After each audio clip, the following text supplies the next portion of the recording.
सत्य को जाने और सनातन को, वेदों और उपनिषदों का ज्ञान देखें मेरे YouTube चैनल तत्व ज्ञान पर। हम वही दिखाते हैं जो सत्य है।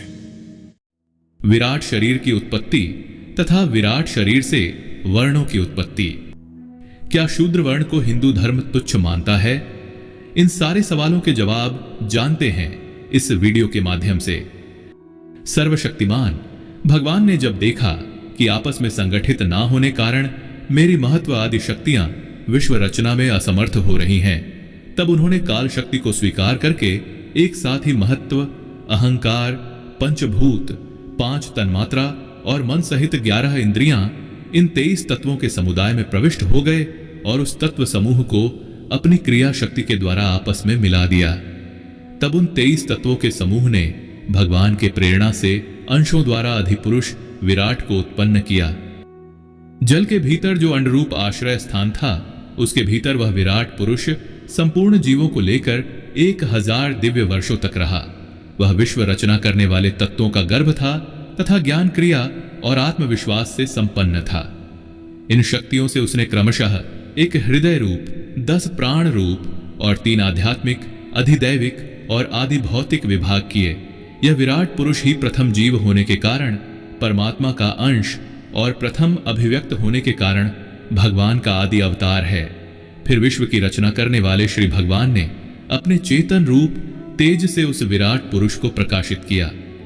पहले विराट पुरुष का मुख प्रकट हुआ, उसमें लोकपाल अग्नि अपने अंश वागींद्रिय के समेत प्रवेश किया।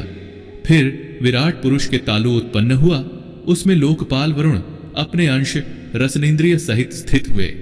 इसके पश्चात विराट पुरुष के नथुने प्रकट हुए, उनमें दोनों अश्विनी कुमार अपने अंश घानेन्द्रियां के साथ प्रविष्ट हुए।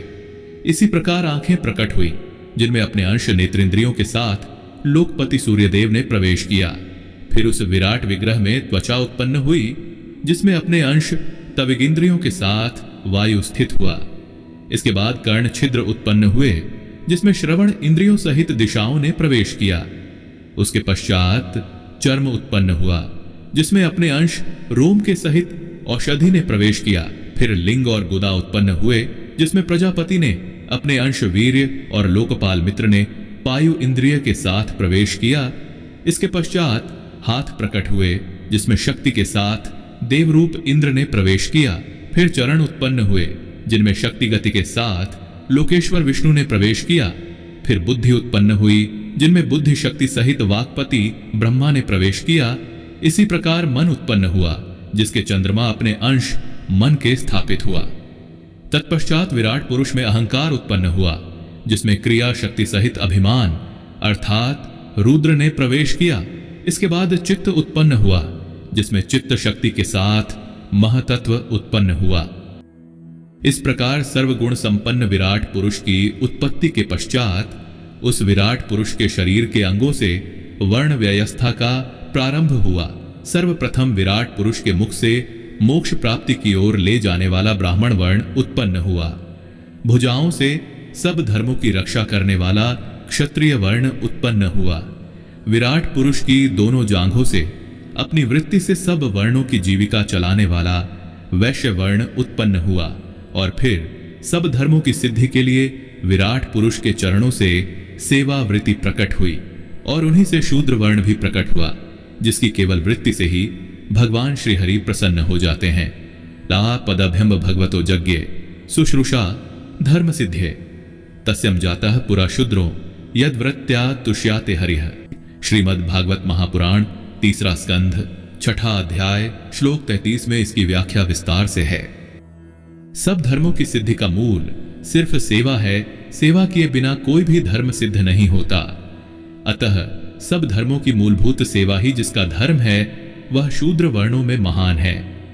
ब्राह्मण का धर्म मोक्ष के लिए है, क्षत्रिय का धर्म भोगने के लिए, वैश्य का धर्म अर्थ के लिए है और शूद्र का धर्म धर्म के लिए है। इस प्रकार प्रथम 3 वर्णों धर्म अन्य पुरुषार्थ लिए हैं, किंतु शूद्र का धर्म सर्व पुरुषार्थ के लिए है। अतः इसकी वृत्ति से ही भगवान प्रसन्न हो जाते हैं।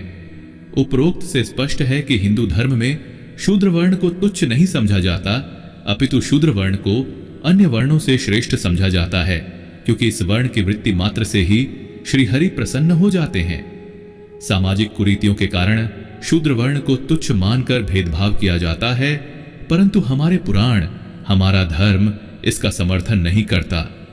यदि सब जीवों में परमात्मा का अंश के परिप्रेक्ष्य से भी इस बात का विश्लेषण किया जाए, तब भी हिंदू धर्म त्वचा के रंग, वर्ण या अन्य किसी भी प्रकार की सामाजिक तुलनात्मक विषयों से मनुष्यों में भेदभाव नहीं करता।